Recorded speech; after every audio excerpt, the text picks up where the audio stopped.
I want to welcome those who may not have been with us before.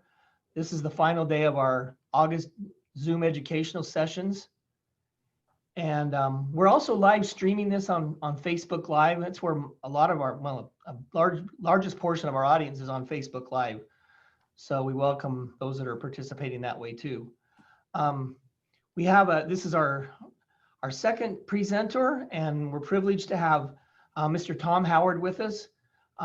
He served as the Chief of Staff for the National Cemetery Administration since 2015. He actually joined NCA in 2009, and he's worked in various offices such as the Legislative and Regulatory Division and the Office of the Deputy Undersecretary for Finance and Planning. As the Chief of Staff, he acts as a senior advisor to Undersecretary for Memorial Affairs, Randy Reeves. He coordinates key strategic efforts and oversees the functioning of NCA's communications, education, outreach, and history offices. So we want to welcome Tom with us. There should be time for questions, just as there was in the previous session. So we will call on you via the raised hand or the Q&A function or the chat function. So yeah, we'll hopefully have time for that. And without further ado, we'll go ahead and turn the time over to Mr. Tom Howard. Okay. Well, thank you so much for the opportunity to present today and to spend some time sharing some information about NCA with you and answering any questions you may have. And I do send the greetings of Undersecretary Randy Reeves. He regrets he wasn't able to join you today, but he does send his greetings and appreciates all the work that BVA does on behalf of the veteran community. And again, it's my honor to brief you today. So I'm just going to move through some slides, a little bit of background about NCA for those of you who may not know it. We'll talk about some of the recent initiatives which we're undertaking. And there is one website I would like to show you. Hopefully I can share my screen to do that. It's a new website we have that's focused on sharing the histories and the stories of those veterans interred in our cemeteries. But let me just kind of start at the beginning of the history of NCA, just very briefly. Founded roots in the Civil War, and it's really been expanding since that time, and it became a function and a responsibility of VA in the early 1970s. You can see our mission and vision statement very clearly, really to be the model of excellence in serving veterans with burial and memorial benefits, with a strong focus on preserving the legacy of veterans buried in our cemeteries, providing access to burial options, and partnering with others, other agencies and other communities throughout the nation in providing those benefits to our veterans. A little bit about our current organizational structure, which in many ways reflects our history. On our map, we have a visual display of all the cemeteries in our system. Many of these rooted in the Civil War era, where initially soldiers were buried or where they died in battle. Our system has grown a lot since then, and we have 5 districts which operate our system, and over 4.84 million veterans and family members are interred in about 3 million grave sites throughout the system.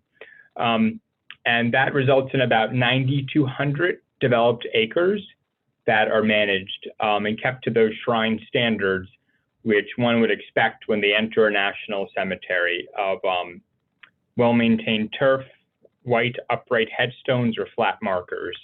The system is spread throughout the country, and the system is greatly supplemented and complemented by our partners at the state level. We'll talk a bit in a bit more detail about them soon, but I believe there's about 116 grant-funded cemeteries, and they are spread throughout the nation, and they are an important complement to serving the veteran community, and that continues to grow. So just wanted to kind of frame out what the system looks like today and the overall scope. We're not the only federal agency that provides memorial benefits and burial benefits to our nation's veterans. As I mentioned, we have a number of grant-funded cemeteries. The Department of the Army maintains 37 veteran cemeteries. I would just reference back real quickly to the previous slide, which we said 144 plus national cemeteries. And the reason I put the plus there is the number is increasing daily due to a partnership we have with the Army, where they are transferring 11 closed post cemeteries that, again, were formerly on cemeteries that were over time bracked and closed, and those cemeteries remained with the Army, but are now being transferred to us. So we picked up a couple last year, and we have 3 or 4 more coming to us in the next couple months. This was part of the President's agenda to realign certain services for greater efficiency. And since NCA has the skill set and the mission to maintain national cemeteries, these closed post cemeteries were a natural fit for NCA to manage. Most of these would not be open to the public. They are more of a kind of a historic cemetery that would come within our portfolio. Additionally to the Army, the Department of Interior maintains 14 cemeteries. Most of these are associated with national parks and battlefields, such as Gettysburg or Andersonville. And there's also the American Battle Monuments Commission, an independent agency which manages cemeteries where service members are buried overseas, for example, Normandy.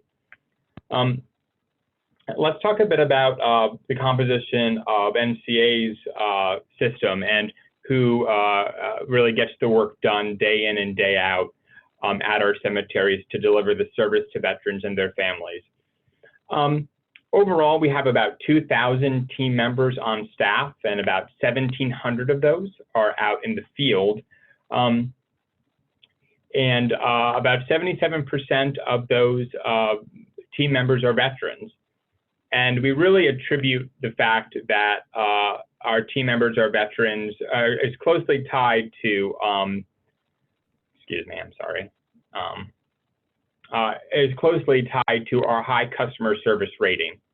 And we'll talk a bit about that. But for many of our veterans who are team members, this really is a passion in addition to a job. And I think if you went out to our cemeteries and talked to them, they would say they would literally volunteer to do this work because they see the delivery of these services as an extension of their dedication to their colleagues in the armed forces.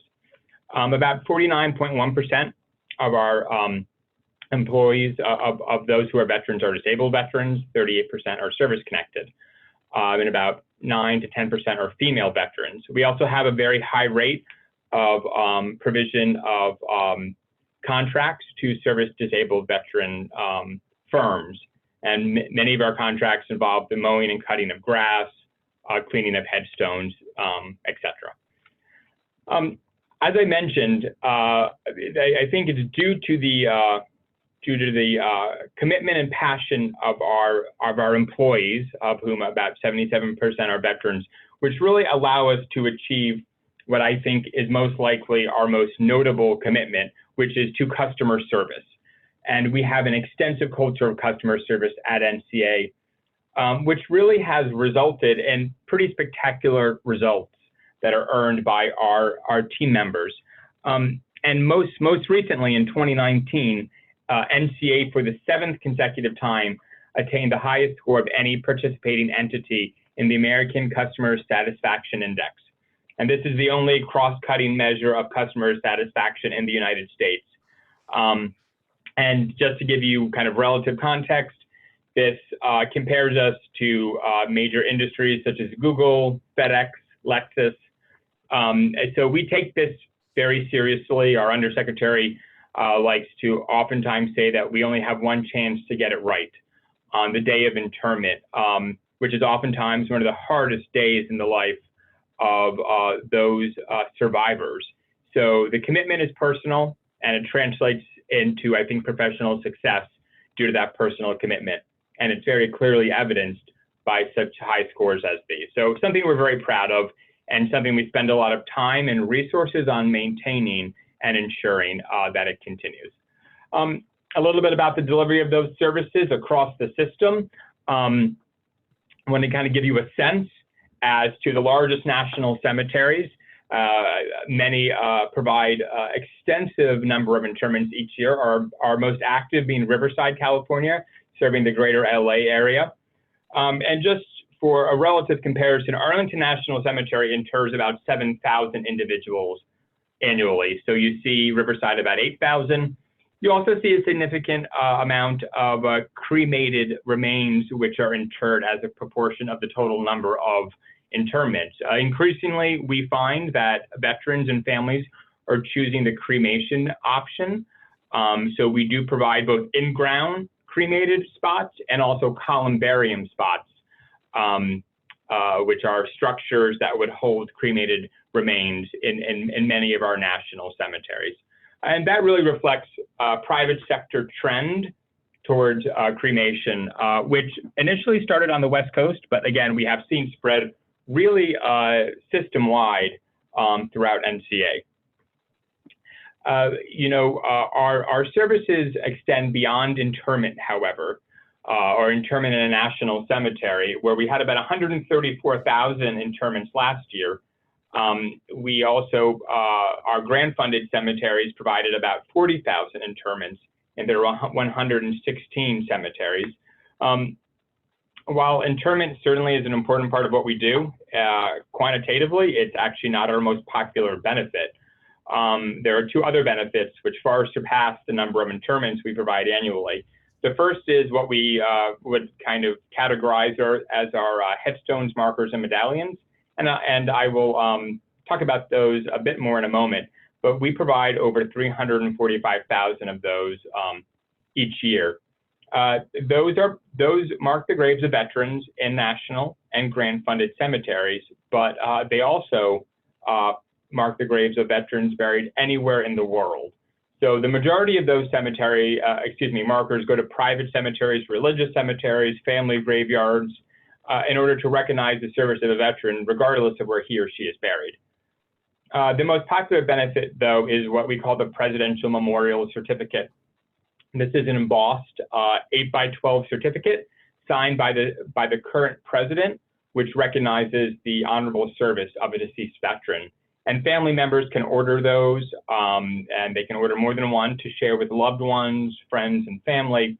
And oftentimes you see that certificate displayed alongside a burial flag and a picture of the loved one at a home. It really is a nice tribute and also a memento for the family and a keepsake. So again, this is just an overall sense as to the scope of the benefits we provide, everything from interment all the way to a Presidential Memorial Certificate.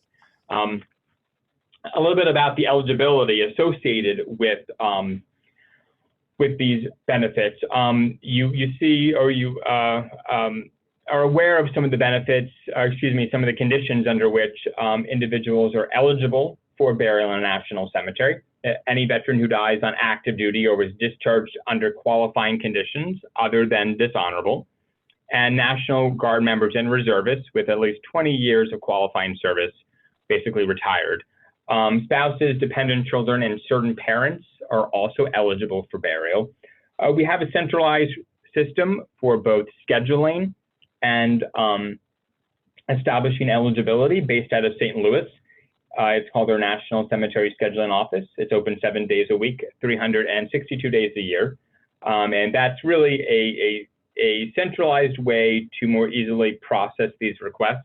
We frequently work with funeral homes rather than directly with families, as funeral homes really have a very well-established process with us, but we also take calls from families. That I think has really enhanced the level of service that we're able to provide to the veteran community and other stakeholders.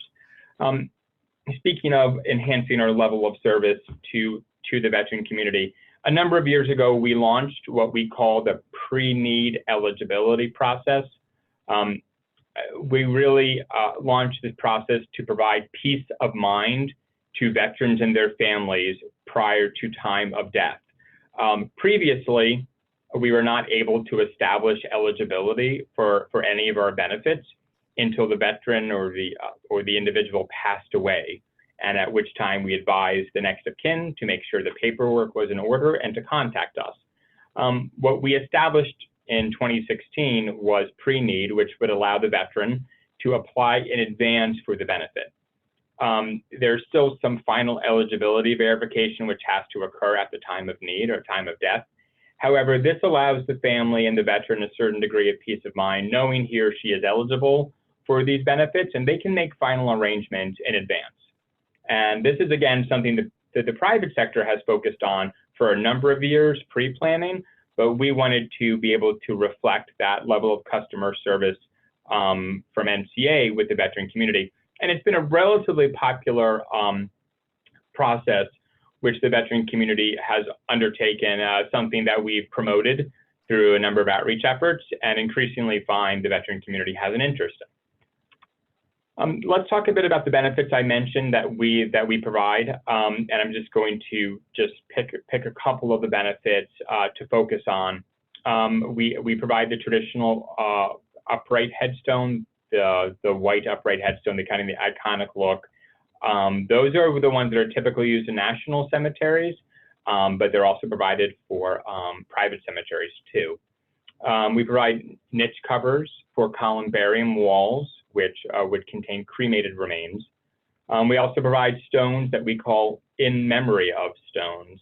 These are headstones for individuals whose remains may not be available, whether they were lost at sea, whether they were donated to science, perhaps the remains were scattered somewhere. We still provide the family the option to have a marker so they can come to a location to remember, to grieve, to celebrate the life of the veteran. So we want to be able to provide all families some type of option. Speaking of that, on the far right of the slide, we have something called the bronze medallion. It is a benefit that we first started offering about a decade ago. And this is provided for those veterans who may be buried in a private cemetery with a privately marked grave. And in the example here, we have a family headstone of the Mulligan family.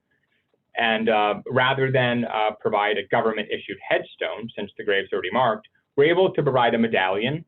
It comes in 3 different sizes, depending on the size of the headstone, and it's customizable for the branch of service. So this is just another way, another flexibility, another potential product to recognize the services of a veteran who's not perhaps buried in a traditional national cemetery gravesite. Also on this slide is a picture of the Presidential Memorial Certificate I referenced before, our most popular benefit, which is an 8x12 embossed paper, which is sent to family members signed by the current president. So that just gives you kind of a very, very brief, very simple 101 of what NCA does and kind of the extent of its system to date, with roots back in the Civil War. What I want to do is spend a little bit of time talking about some of the more modern and strategic initiatives that have been set in place, I would say, in the last 5 to 10 years, and are certainly championed by the current Undersecretary for Memorial Affairs, Randy Reeves. And those really can be broken down into 3 key areas: preserving the legacy, how we share the stories of those who we have the honor to inter; providing access, how do we ensure veterans have convenient access to a benefit of some kind; and then partnering to serve veterans. So I will walk through that just briefly. The under, if he was here, would share a very simple but I think powerful quote about his commitment to preserving the legacy and the stories of veterans. And I have it on the screen here, and I'll read it briefly. It's been said that we all die 2 deaths. The first, a physical one, when breath leaves you for the very last time. The second, the last time someone speaks our name or tells our story. It's this second death that NCA is committed to ensuring never happens to our veterans. So how do we go beyond perhaps what we do now, and how do we ensure that the stories of those, the memory of those who are interred in our national cemeteries is perpetuated and shared. And we gave that some thought over time. And what we launched 2 years ago was a new program called the Veterans Legacy Program. We focused this program on the youth, focused on schools, to say, where is it that we can be most impactful on sharing the stories of our veterans? We developed a program which partners with colleges and universities to complete research on the lives of veterans buried in our national cemeteries, and then developing that research into educational products for middle and high schoolers. So basically, we have college students who are under professional oversight, developing stories about veterans buried in our cemeteries, and then using that to develop educational material for use in middle and high schools. What's been very beneficial about this process is we're able to integrate those stories into key curriculum that's required to teach history, language arts, military history. There's really a wide variety of academic fields which we can touch upon. And this has become a very popular program, which I think has had a pretty profound impact on those who participated. We've had over 18 partnerships with various universities across the country, local to DC, for those in the DC area, George Mason University, all the way across the country in San Francisco and Los Angeles. We have been able to partner with universities to run this program. It's had a pretty significant impact, both on the college students and the grade school students who've been able to learn about this history. As we develop these products, which I discussed, these educational products, we increasingly found it necessary to find a new way to share them. We had a lot of new material about veterans buried in national cemeteries, but frankly, we didn't have a platform to share them on. We were recording more and more stories, doing more research, interviewing family members, and therefore the Undersecretary led the effort, to create a new online website, which I would like to hopefully share with you in a moment, called the Veterans Legacy Memorial. And you can see, and on the page here is a screenshot of the front page of the memorial, and also is a picture of its use in a cemetery on an iPad.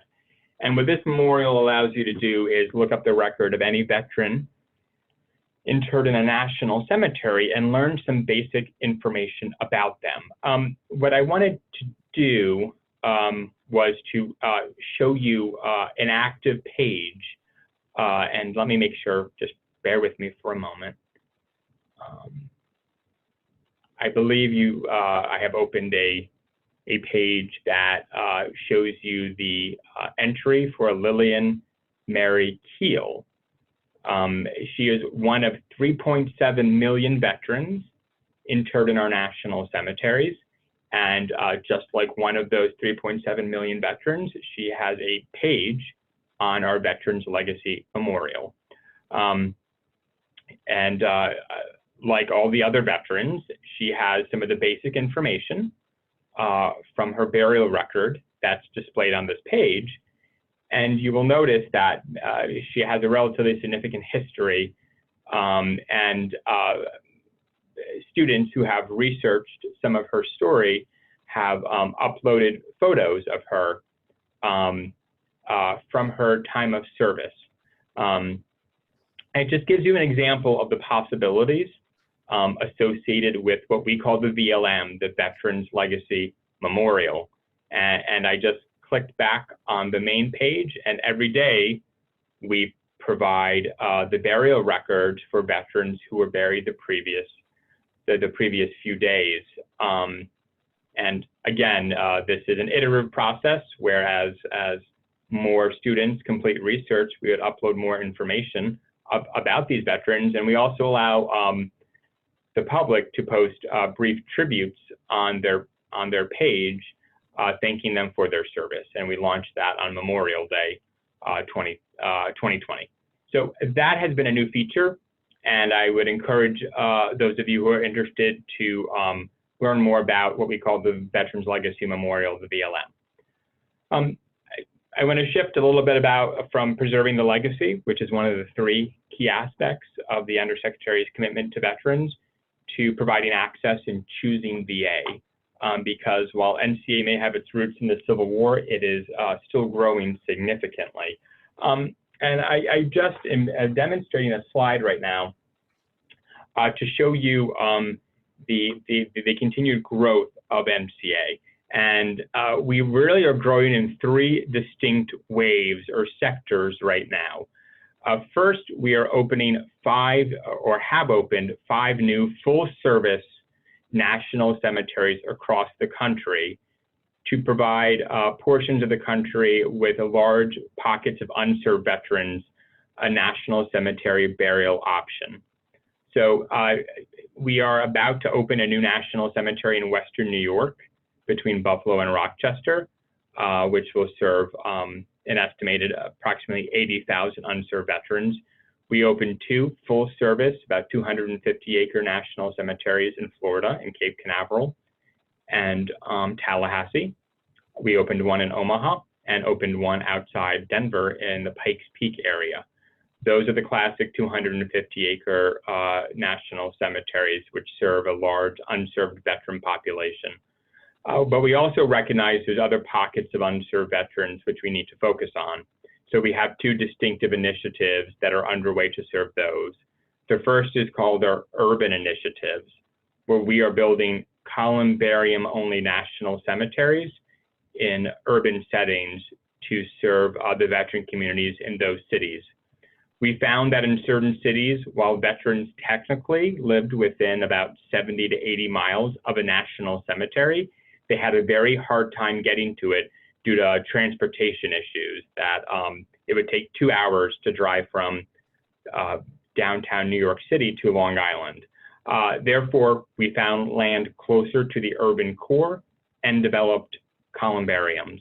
We're developing one in New York, in St. Albans and Queens, in Indianapolis, in Chicago, in Los Angeles, and in San Francisco.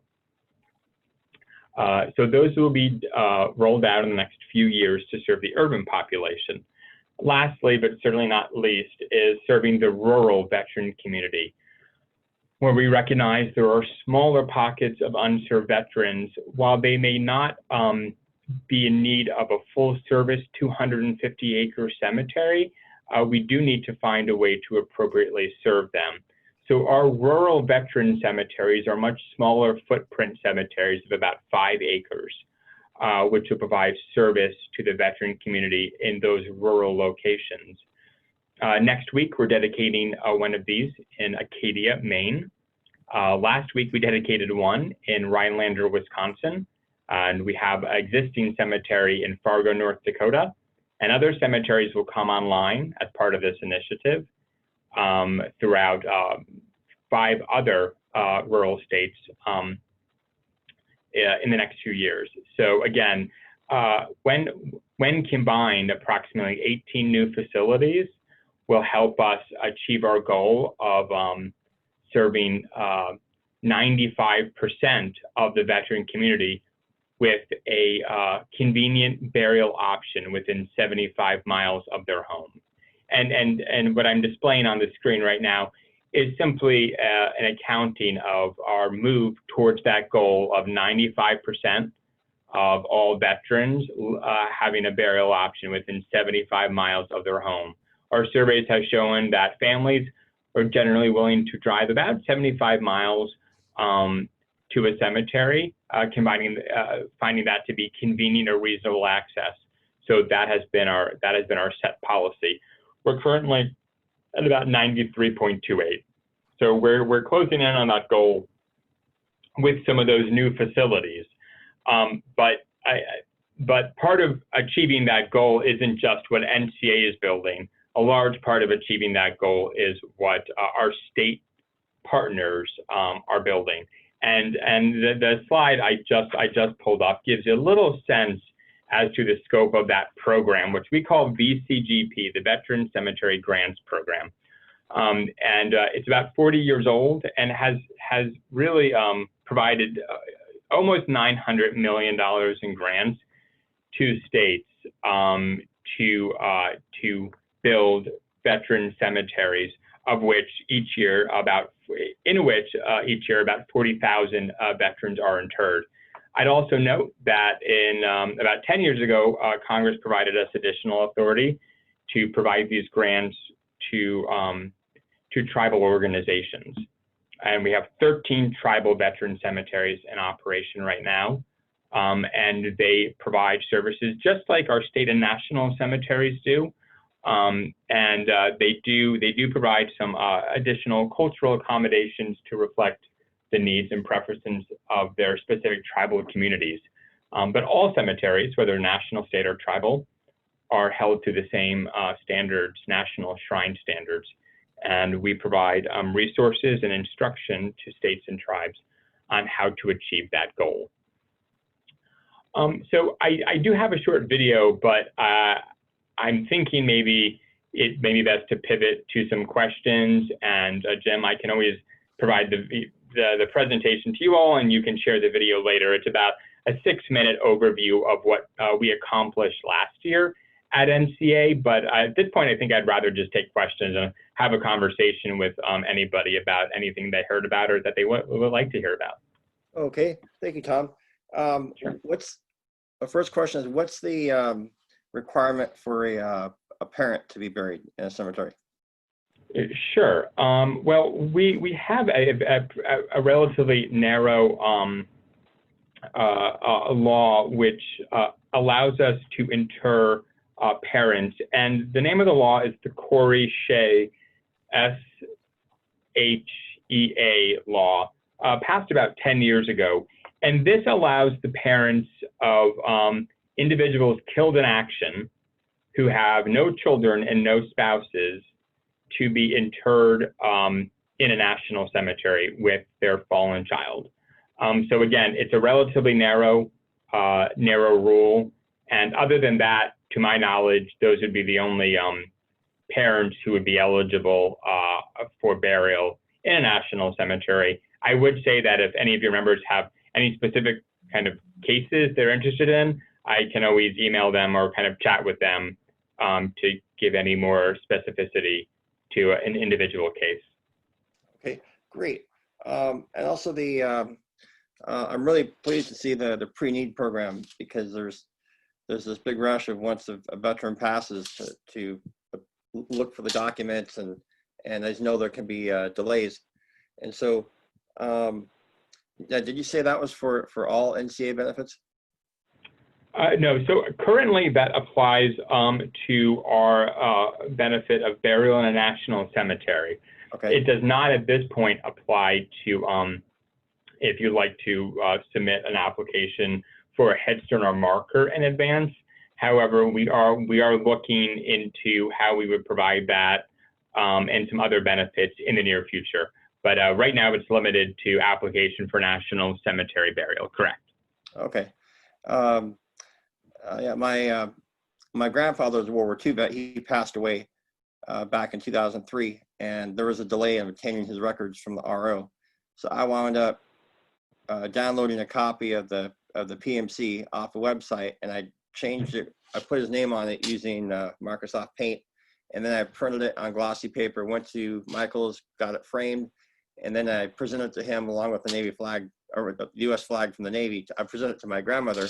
She didn't know it wasn't the real thing, but had there been a way to request that in advance, that would have saved that. And I'm sure that's happened to many other veterans families as well with the delay. So I'm glad to hear that the pre-need program is there, and I hope it can be expanded. Sure. Let's see, one other question. What about cemeteries overseas, like in the Philippines?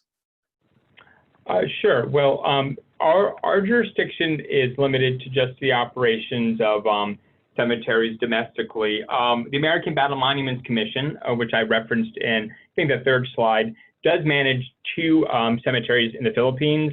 One is Manila, a military cemetery. That's a quote-unquote closed cemetery in the sense it does not have additional burials, but it is open to the public for visitation. And then there's a secondary cemetery they manage called Clark Air Force Base Cemetery. That is open for interments, which are provided by the American Battle Monuments Commission. I would state, however, that if an individual who's eligible is being buried in the Philippines or anywhere in a private cemetery, NCA can certainly ship a marker of really any type, whether it be upright, flat, column-bearing niche, to any cemetery around the world, including the Philippines, if that's of desire by the family or next of kin. Oh, that's great, because as you know, we have lots of veterans who reside overseas, and it's not always clear what NCA benefits they're entitled to. So, okay, I think that's it for the questions. So we can go ahead and roll the film. Oh, sure, absolutely. Give me one moment to pull that up then.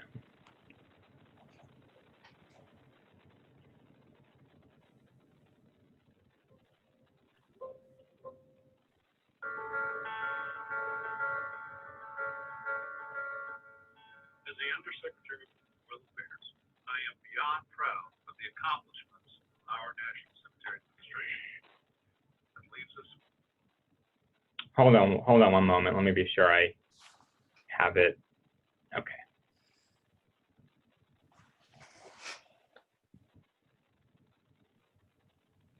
And Jim, can you all hear that okay, what you just heard? I can hear it a little bit, but there's no video. Oh, you can't see anything right now? Hold on. Okay. I just see the URL link, but no video.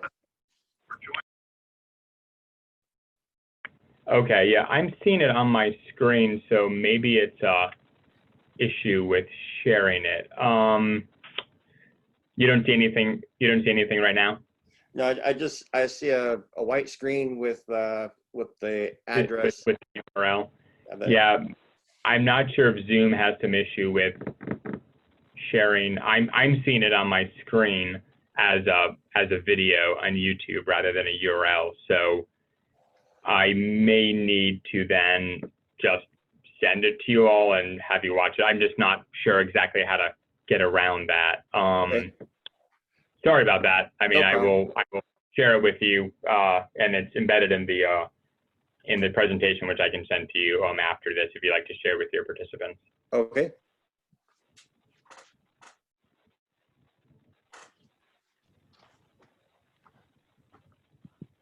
Okay. Do we have any other questions out there?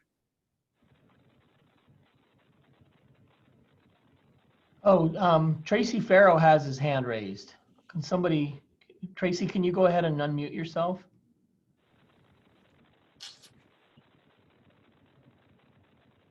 Currently unmuted. Okay. Yeah, I've got a question. Both my wife and I are retired military, and my son is a veteran. And would we Space with messages containing window messages. One unread. Would we be able to be interned Busy. together? Notification. Zoom.u. Sure. No, thank you for that question. So what you're saying is you, your wife, and your son are eligible veterans for burial. Yes, and could we get to be buried next to each other? Yes, yes. Missed call. Yeah, NCA can make arrangements for eligible individuals to either, be buried in the same gravesite, or in the case of individuals entitled to burial space, to make arrangements for them to be buried near each other. Oftentimes, too, there's sufficient room in an individual gravesite for what we would call 2 or 3 deep interments. So it does depend on the specific cemetery, but all 3 of you are eligible for your own plot, but you could also be buried together if that's something you would prefer to. Okay. Okay, I just didn't know if it was possible to get next to each other, if they would reserve a space, on the side. Yeah, that's one. So so in terms of being buried three together in the same gravesite, yes. In terms of reserving, let me check that. I know in the past reservations have been made. I don't know what the current policy is, but can you I like to follow up with you on that. So I don't know, Jim, if I can get the email address of this gentleman afterwards, and I can just close it out with you. So I'm making sure I'm giving you the right information. Certainly. Thank you. Sure, thank you. Another question is, could you go over what the latest COVID-19 restrictions are at NCA? Yes, sure. So throughout the pandemic, NCA's national cemeteries have remained open both to visitation and for interment, and that's been the case throughout the system. However, for a period of time between March and June, we did suspend what we call committal services due to the pandemic. And committal services, just briefly, are the ceremony that people will have prior to interment of the casket into the gravesite. And it's usually 15 to 20 minutes, and sometimes led by a religious or just a time for the family to gather. We have restored the committal service option at all of our cemeteries effective in mid-June. However, the size limitations on the committal services are still subject to state and local guidelines. And they're anywhere between about 25 individuals who are permitted to come to a committal service to about 100. If families prefer not to proceed with a committal service due to those restrictions, what we do offer right now is to inter the individual and then to allow them to come back at a later date when those restrictions are no longer in place and have a committal service of a much larger size. So that's always an option. We have found, though, if you look at the data, that in the case of cremated remains, where individuals are able to simply retain the remains for an extended period of time, those interments are down significantly. So we understand that most likely when the pandemic passes, families will be coming to us seeking to inter cremated remains. But you know, that's something we will have to adapt and manage, you know, likely next year when everything passes. But in the meantime, we do permit committal services, but local and state restrictions are a guide in terms of the overall size of those services. Okay, I think that's it. Oh, wait, there's one Okay. last question Sure. from Paul Kamansky. He says, how do we start the process once the veteran dies? Sure. So once an individual passes away, either the funeral home or the family can directly call the National Cemetery Scheduling Office, and the numbers on slide 9. But let me give it to you real fast. It's 1-800-535-1117, and that will initiate the process. If there's assistance needed and to find some of the records, we have access to certain databases, but we do ask individuals to, at least at a minimum, have a DD 214 discharge document that ideally does kind of help get the process moving. So that is the best course of action at the time of need. Great. I think we're out of time. Tom, we really appreciate you taking the time out of your schedule to meet with us and go over these very important veteran benefits. And so thank you very much. And I think we'll end now. Thank you. Thank you. Okay, thank you so much. Have a good day. Thank you.